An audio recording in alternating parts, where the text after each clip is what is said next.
I don't think it's big enough. No, it's not. Let's try.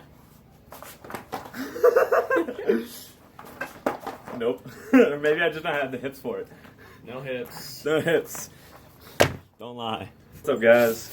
I am here with my dirt jumper bike, and today I'm pretty excited. I just got a new tire in. So the first week that I got to Colorado, I went to Denver and rode this like dirt park, skills park. I brought my dirt jumper and I was racing this punk kid on the dual slalom, and I was trying to take him on the very last turn. Slid out because this tire is just bald, and went down pretty hard and pretty fast on my side. Cracked a couple ribs. Got a gnarly road rash on my arm.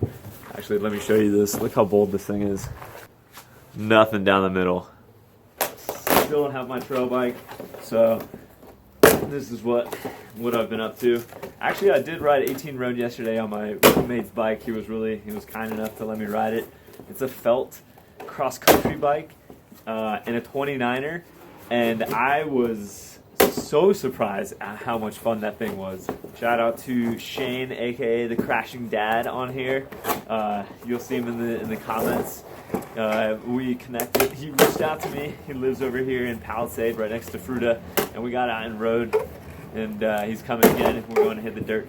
His first pump track in dirt jumps. It'll be fun. All right. That's more like it. So it's the Kenda K-Rad. Check out that. That's some good tread right there for dirt and street.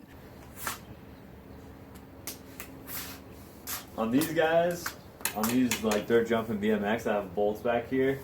It's nice to use a pedal wrench. You can get them on because it's got so much leverage. My bike is chromoly, so it's like super durable metal, and I can like wrench these down insanely tight, which you have to, so they don't slip around in the dropouts while you're riding. I've had that happen more than once. So now I'm just going to pop the chain off so I can pull this out more easily. Drop the chain. Tire out. Just going to let all the air out. This thing's pretty dirty. This is like my bike that I can just beat to shit. Like I don't have to maintain or anything. This is so durable. It's got no gears. It's got no derailleurs. It does have brakes, but they're mechanical brakes. They're not hydraulic. There's no dropper post. It's just super functional. No flare. All right. So these are terrible levers. The ones that came in this. I have the Bursman tool set, which is great, and it's pretty complete. For it was like, I don't know, $350. I think it's a British company. Could be wrong. I think I'm wrong, actually. But sweet tools. I found it on. They reviewed it on Pink Bike one time, and I remembered them when I was looking for a good tool set to take on the road. You know, because I got to be self-sufficient. I knew I was going to need it. These are just flexing. I'm going to need better tire lever. I'm going to go grab some. Back, and I have a much better tire lever. It's a Pedro's. These things are sweet. Super strong. Best ones I've found. Just gonna take the tire off. Goodbye. Gotta make sure you don't pinch the tube. You don't want to pinch the tube in the between the tire and the rim. Get one side of the tire seated, or the bead in all the way on one side, and then I'll use the lever to pop it in on the other side if I need to. It might not be tight. It might not be so tight that I need it. A lot of times, if you do it right, well, if your wrists aren't shot from riding, you can just push these on. So on all the way around. I'm gonna just kind of like twist it a little bit here. Make sure that the tube isn't caught underneath the wire bead at any spot. Because if I did and then I inflated it, it would pop very quickly. I'm gonna air her up. It says it can take up to 80 psi.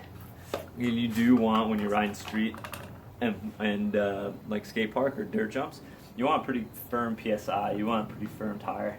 So I'll probably start at 50. That's like pretty normal.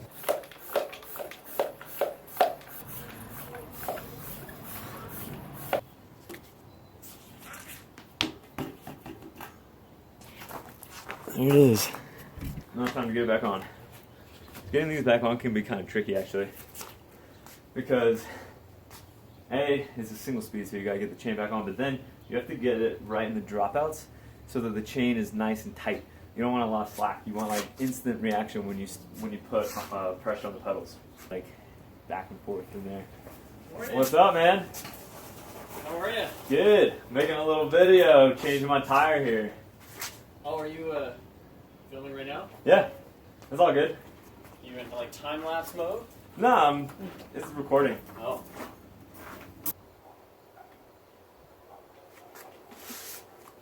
Alright, so it's in the dropouts, and I need to get the chain back on the front here before I tighten it. And back to the trusty pedal wrench to get these bolts super tight. But the trick is now I have to pull, I want it as far out in the dropouts as I can. You get to get this chain really tight. Look at all this slack right here. We don't like that.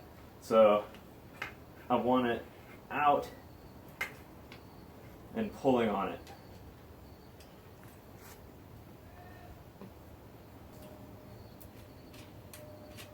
I also want it even in the dropout. So it's kind of you gotta keep an eye on the gap up here, and also the chain tension. Two things. So I like to start by tightening this side. So really cool, it's where it needs to be. But now I'm gonna like really hammer down on these to make sure they don't go anywhere.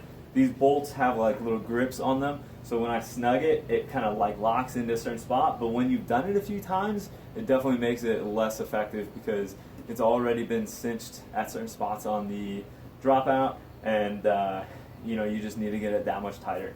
So that's where this extra leverage of the pedal wrench comes in, as opposed to just a regular 15.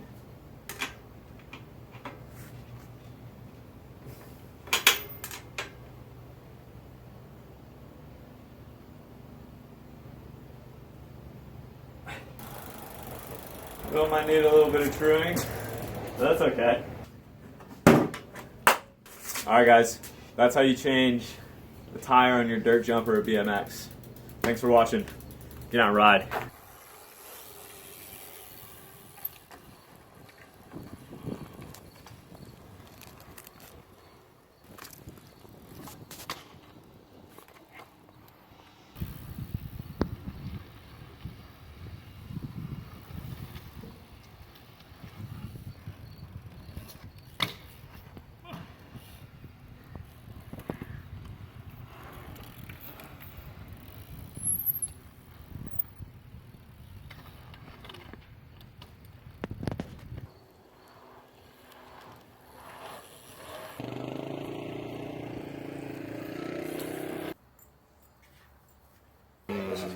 Beer.